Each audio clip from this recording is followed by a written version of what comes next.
Hey guys, I'm Frank. So there is no one behind the camera right now because the guy that's behind the camera is sitting next to me. So you've heard me mention Sam. I've mentioned him in a whole bunch of my videos. He is the mastermind behind the camera. He does all the editing.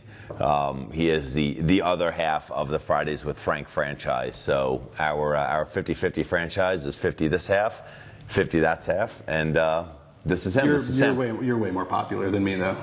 It's just because I'm in the front. Yeah, that's sort of the name of the game around here. That's it. So guys, this is Sam. Hey guys, I'm Sam Salzwedel. I am the creator of Fridays with Frank. The series was kind of my idea after doing a couple of random ride-alongs with Frank, and I have shot all 100 some episodes and count. I don't even know how many episodes we're on. Every week I go to YouTube and see what episode I'm on because I don't know how many it is, but it's a lot and still counting.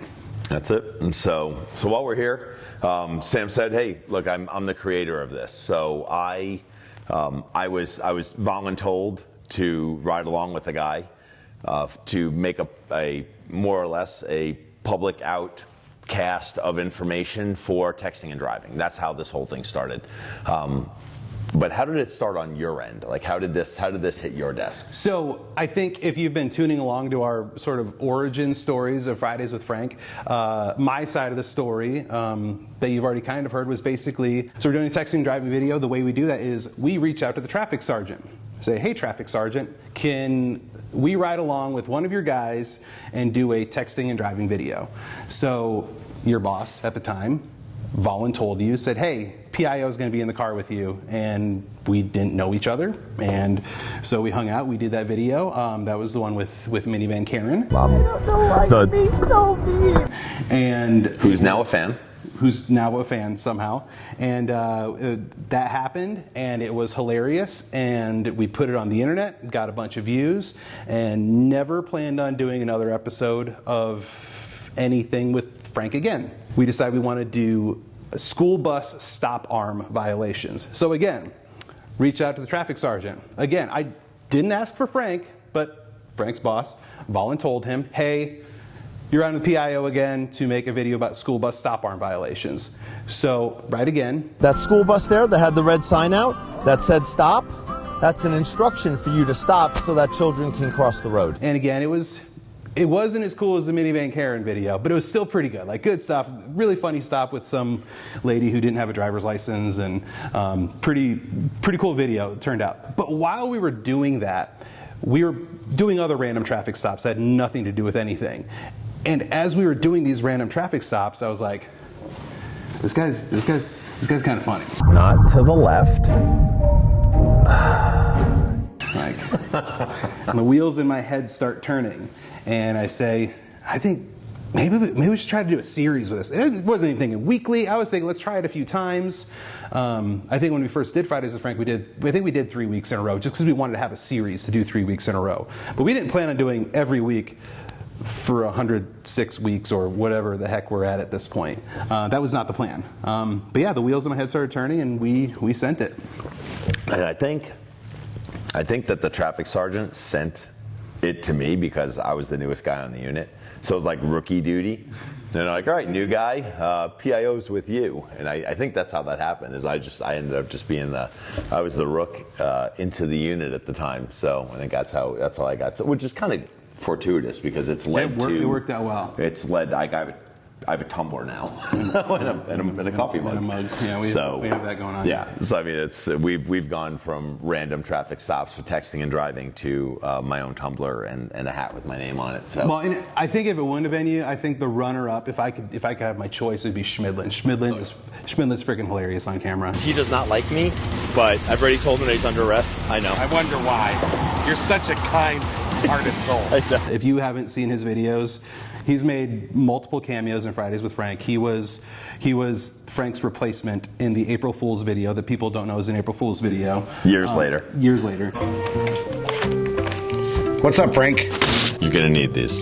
So how do you know what to do with cameras and video and lights and stuff like? I have a journalism degree from the Walter Cronkite School at Arizona State, and I did a bunch of freelance jobs in Phoenix for a while. I ended up going down and I worked in local news for 12 years. So I'm a local news reporter by trade. Like, I was the guy in front of the camera. I actually left that position. Without a plan in life. Like, my contract was up, and they offered me like a little pay raise, and I was like, nah, I don't really feel like doing this anymore. So I left that position, and basically as I was leaving, I was reached out to somebody who was leaving the sheriff's office and just sort of got recruited by friends of friends or whatever. And this person recruited me and went and met the sheriff. I didn't know who the heck Mark Lamb was at the time, so I go online and watch some videos and stuff and learn who he is. And I go interview with Mark and a couple of his chiefs, and I didn't know who any of them were. And they're like, yeah, so you want to work here? I'm like, yeah, sure, let's give it a shot. And that was in 2019, so we're still here and we're still having fun. I've literally, over the course of 12 years working in news and then doing other things in college and whatnot, I've literally pointed a camera at thousands of people and shot interviews, like literally thousands. I was thinking about it, like, as a local news reporter, you're probably shooting like at least 3 interviews a day, times 5 days a week, times 52 weeks a year. Like, it's thousands and thousands of people I've pointed a camera at, and you know, people are generally not fans of that. But as I'm shooting video with Frank, I'm like, this guy's, like, this works. Like, I could see it because I've done it thousands of times. So that's, you know, Frank never signed up for this. This wasn't him trying to do this, but I could tell right away after with my experience. I mean, my last job, like, I was actually one of the investigative reporters. I was writing all my own scripts, and I was actually doing, you know, some interviews with people who didn't want to talk to me because I was doing investigative stuff. But I definitely, I could tell when somebody works in front of the camera. There are people who speak for a living. There are, you know, teachers and pastors and people who literally speak for a living to people, and sometimes big crowds of people, and they're terrible on camera. But when I was talking to Frank, like, it's just natural. Like, there's charisma there. And then just the interaction on traffic stops was just kind of funny. I mean, you know, having, you know, that silly little stop of that guy in one of the first episodes making that left turn and getting us stuck at the red light, you know, just completely unprovoked. He walks up to the car. I was like, hey, that feel kind of weird sitting at that light like that? Yeah, because you're not supposed to do that. That feel kind of weird sitting there in that left turn lane for 2 cycles of the light? Yeah. Yeah, it's because you're not supposed to do that. You're supposed to pull right parallel to the rightmost curb. See your driver's license, please. That was just Frank being Frank. That was before I even knew Frank was capable of talking to people like that. And I was like, we need a series. I really love working. I love going to work. I've been described as a workaholic, and I love. You are. I am. Like, Frank's off days, he's always talking about, like, the off-duty jobs he's picking up. Like, he works nonstop. Meanwhile, I'm like, you should learn how to golf or something. Sounds terrible. Yeah. Sounds like you'd have to pay for that, and that doesn't. The opposite of working. Yeah, you're losing money instead of making money. Why would you want to do that? That sounds terrible. Well, I mean, you must have some hobbies, though, right? I hunt, and actually, I'm leaving. In 4 days, I'm going to San Diego on a fishing trip. I got a buddy of mine that's a DJ in California. He invited me on a fishing trip. So that I will take time off for. I will take time off to hunt, and I'll take time off to fish. I am looking to hunt. Every once in a while, he's not working. Yeah, but I'm hunting or fishing, and if not, I'm working. Yeah. What you've created here, possibly in opposition to popular belief, you are the creator of Fries with Frank. Like, this is 100% your brainchild. It's funny that you're trying to give me all the credit for Fridays with Frank, but really, I think if one person really deserves credit for Fridays with Frank, it's Minivan Karen. I am. Right now, it's time for you to take responsibility for what you do. Shout out to Minivan Karen. Thank you, Minivan Karen. Thank you, Minivan Karen. For starting all of this. It's kind of her fault. And now, but she's apparently come around. Like, she's messaged, and she's now a fan of the show. So it's okay. I mean, she is just the first of hundreds more people to be put on the internet since then. So you're over here, you're like, Sam, where'd you come from? A lot of people want to know, Frank, where did you come from? Like, what? I think everybody knows you're from New York and whatnot, but what's sort of your origin story? What made you want to do this, and how the heck do you end up here? So I actually started, and I learned this from my mom. This isn't my personal belief, but as a lot of you know, my dad's a commercial fisherman. So in the commercial fishing world, people steal commercial fishermen's gear. Crab traps or conch traps or blowfish pots or whatever it may be, they steal that gear either to use for themselves, to resell, as like a quarrel between fishermen, whatever it is. So when I was young, my mom, this has been an issue for as long as there have been commercial fishermen. And I'm sure, I speak myopically just from the South Shore of Long Island, but I'm sure that anyone with a family in commercial fishing anywhere on the coast probably knows that it's probably true in their area also. So my mom told me that when I was very young that she told me, or I told her, that I wanted to be a police officer to catch the people that were stealing my dad's gear. So that's what Mom told me that I said. And then I've never wanted an office job. Like I never wanted to sit in a cubicle in an office inside.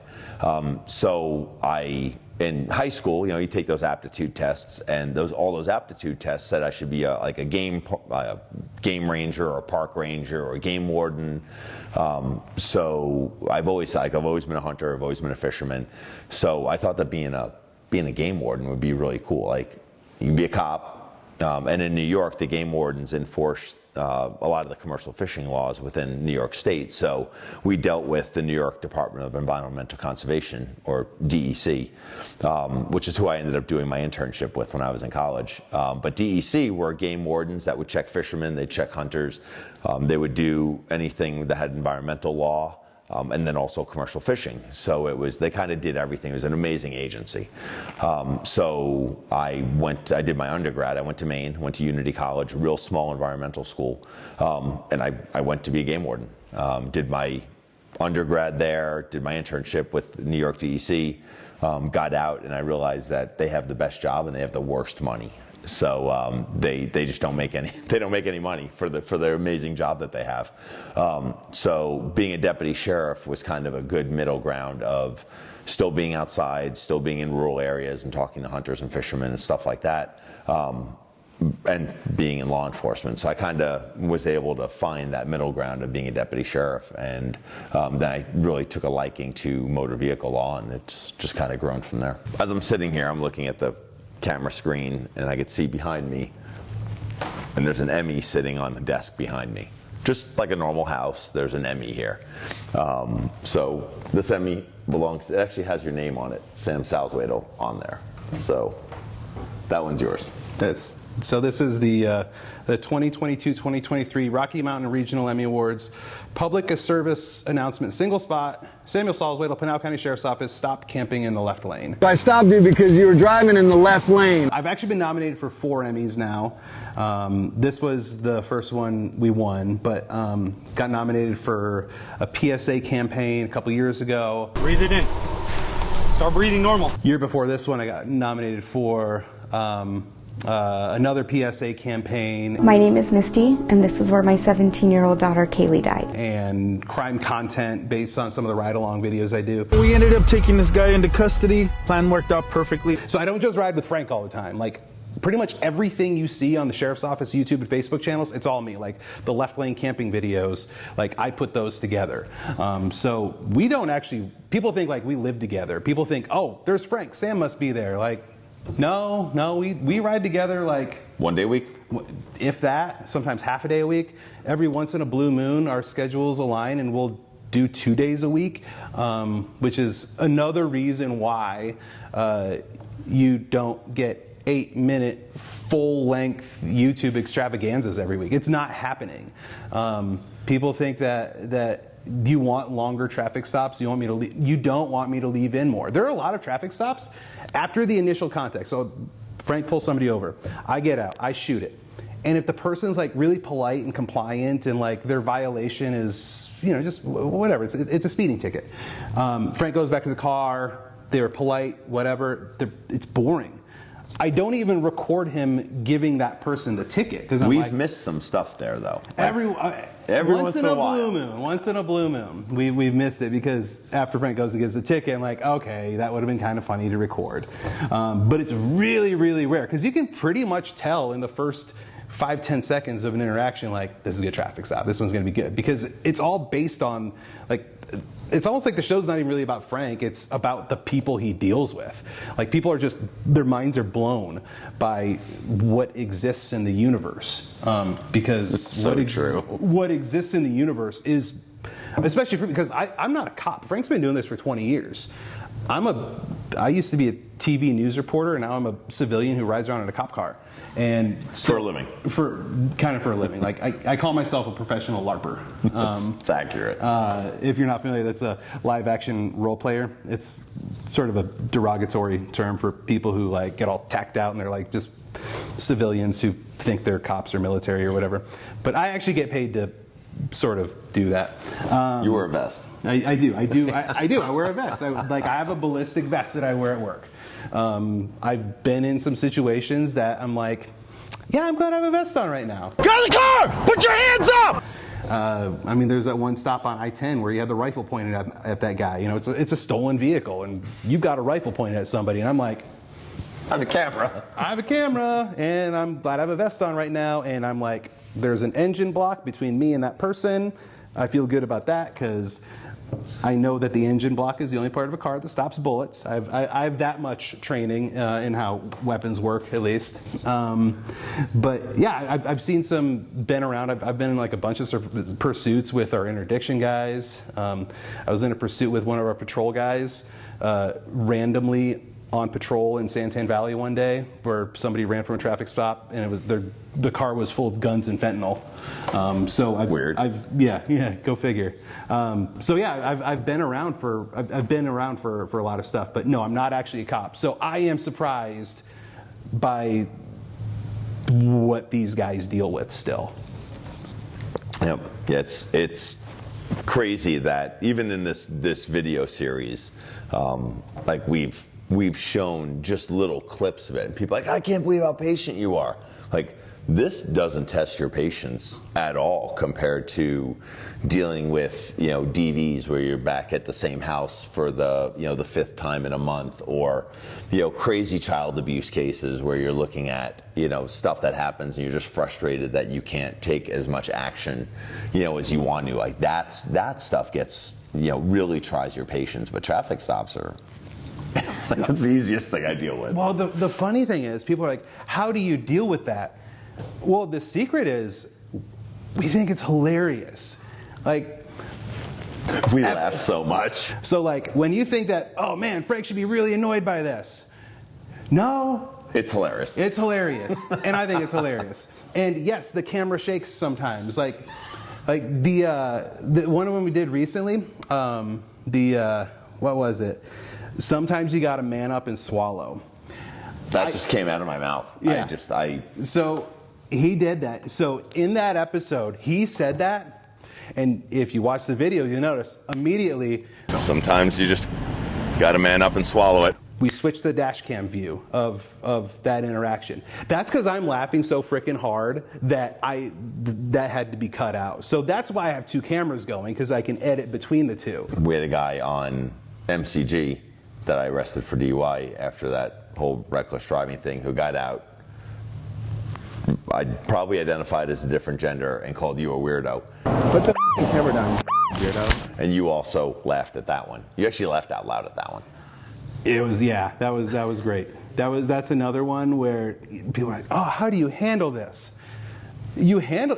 Internally, he's trying not to laugh. And he's come back and I was like, dude, I was trying so hard not to look back at you because I know you're laughing at this right now. Like, yeah, I am. Like I think it's funny too. Like, if you notice everything about this show, like we put it out and I made it like intentionally kind of silly. Like, it has silly music on it. It's like Fridays with Frank in like red, white, and blue Comic Sans font. Like, it doesn't look like nothing serious. Like, it's not serious. Every once in a while it's been serious, and we put it out there. But that's been sort of the mantra since day one. That, like, let's just do traffic stops and have fun with it, like having Minivan Karen with sad violin music, and then it just And then happy music with the sheriff.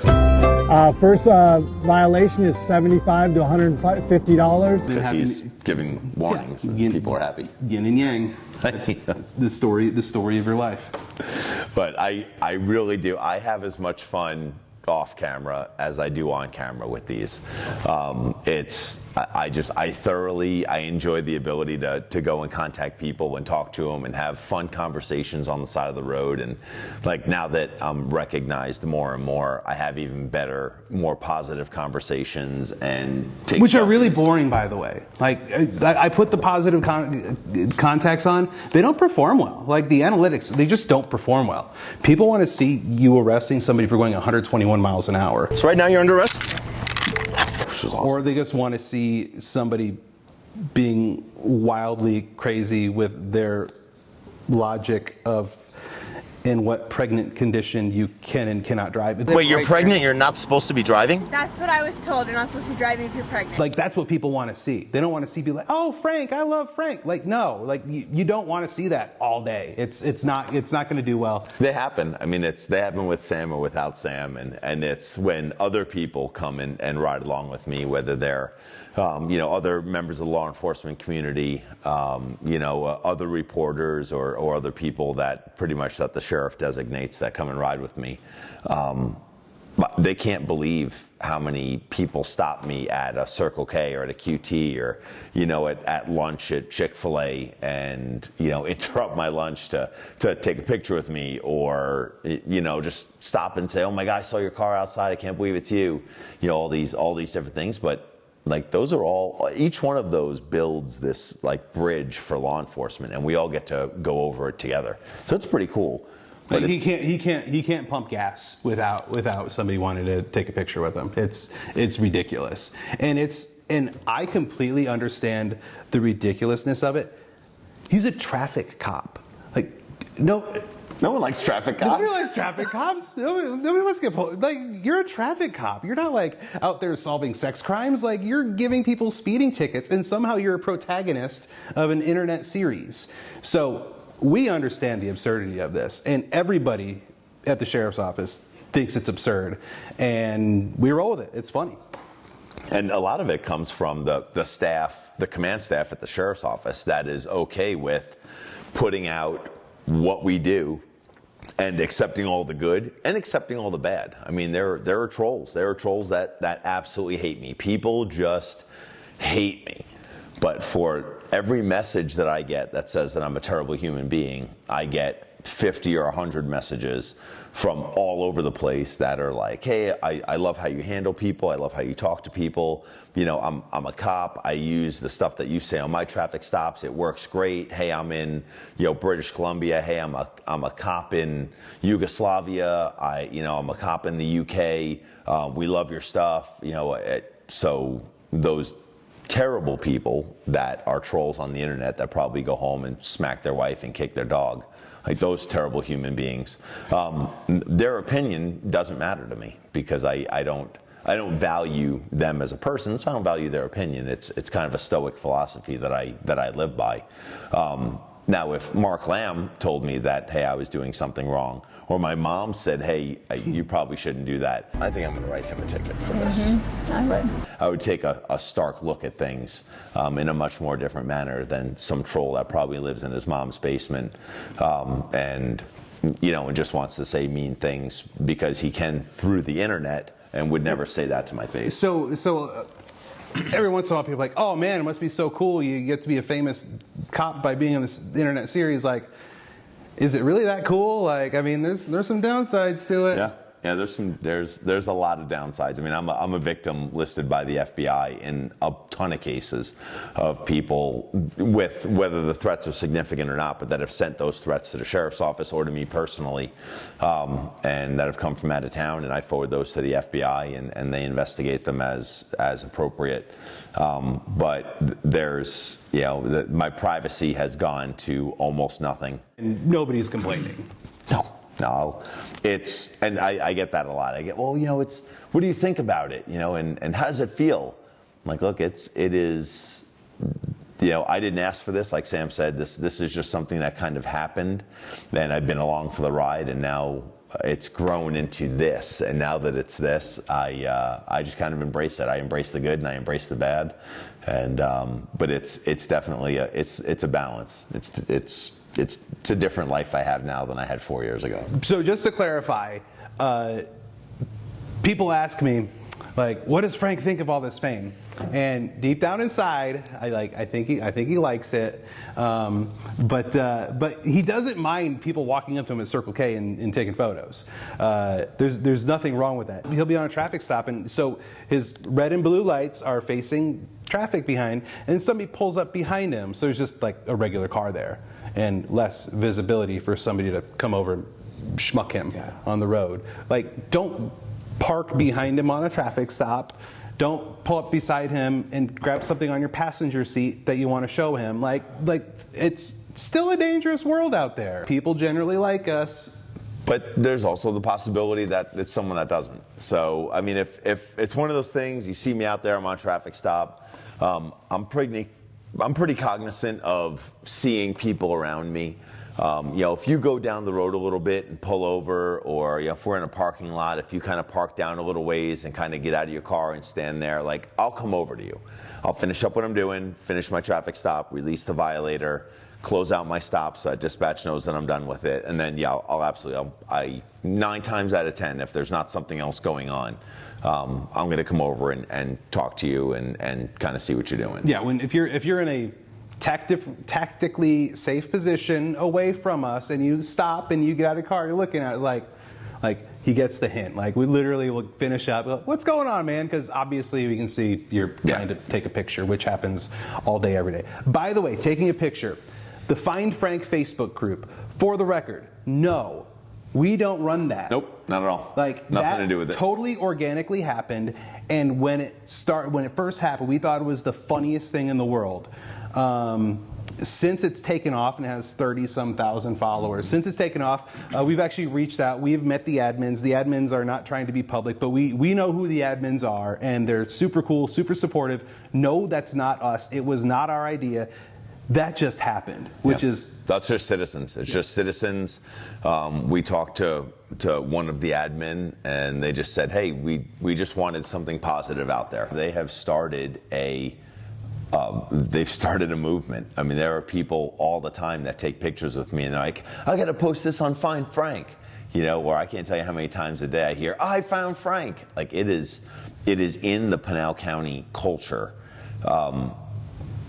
to find me while I'm at work, and it's all because of that group and just a group of pro law enforcement admins that wanted to do something nice. It's kind of cool. Really, a lot of this motivation for doing the Fridays with Frank, it did stem from a bigger philosophy where Sheriff Lamb said to me, get in a cop car and make videos. Make us look good. Make the profession look good. And during that process, happened to find somebody who was kind of funny. But it really, Sheriff Lamb is really smart. He's ahead of his time. He has me on his payroll, and he's had a civilian video creator on his payroll before me. I'm I believe the second person in my position. The guy before me was also really good. It's actually a buddy of mine, Danny Bavaro. He also won an Emmy for a PSA with the sheriff's office. So hiring talented video creators is something something Sheriff Lamb's done for a while now, and more law enforcement agencies are doing it. Law enforcement agencies are hiring civilian TV news people generally to do social media for them. And sometimes those stories create heat or enhance, troll activity. And the command staff, the upper level, they're okay with that. They're okay with taking that flack from people. They're like, hey, tell the story of law enforcement. And sometimes stuff that we do isn't pretty. I mean, it doesn't mean that it's wrong. It's just not pretty. But we still, as an agency, tell that story. And I think they give you the ability to be as creative as you want. Oh, it's very rare that, so everything I post is sent up the food chain, and everything I send up, it's very rare that something comes back where I'm told like, you need to cut that part out. Very rarely. So when you have someone on there that doesn't know anything about anything, and they're telling me that I'm violating a law or I'm violating a policy, which they know nothing about. They literally speak from a pulpit of ignorance on that. I think it's a pulpit of misknowledge. But a little bit of both, yes. Okay. Yeah. I feel like that's a pretty gross generalization spoken from a pulpit of misknowledge. That one, yeah, a little bit of misknowledge also. Yeah. They don't understand that my boss's boss has looked at this video from beginning to end, said, yes, this is good to put out and represent the agency, and put it out. I think that a lot of people just think that you're there, like, hit record and then get back to the office and you're like, on the internet. Okay, there's got to be more than that. Little bit more than that. So I mean, like, I'm actually really OCD about every frame of video. Like, every shot is color corrected. Every shot, like, I mess with the audio, put the subtitles on, like I design all the graphics, like that Fridays with Frank, and Frank walking across the screen and the badge revealing, like I built all that stuff from scratch. And then every shot is, I enhance the color in it, and just do a ton of stuff afterwards, that by the time an episode of Fridays with Frank hits the internet, I've seen it 50 times, and I'm really sick of his voice. It's like his voice just lives in my head for hours and hours and hours.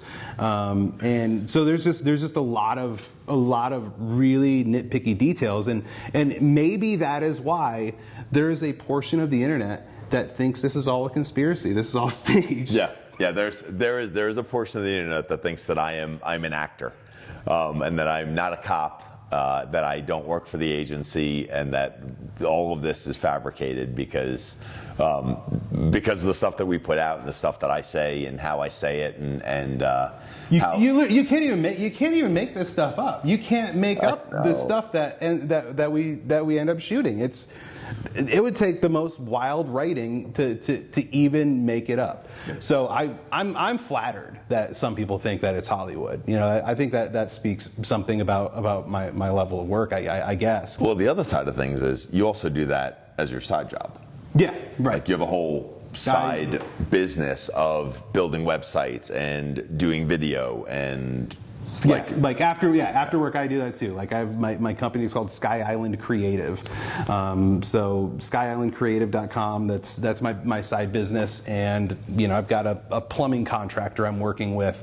I've done videos for a fast food chain up in Phoenix. Just finished doing a recruiting video for a financial tech company. FridaysWithFrank.com.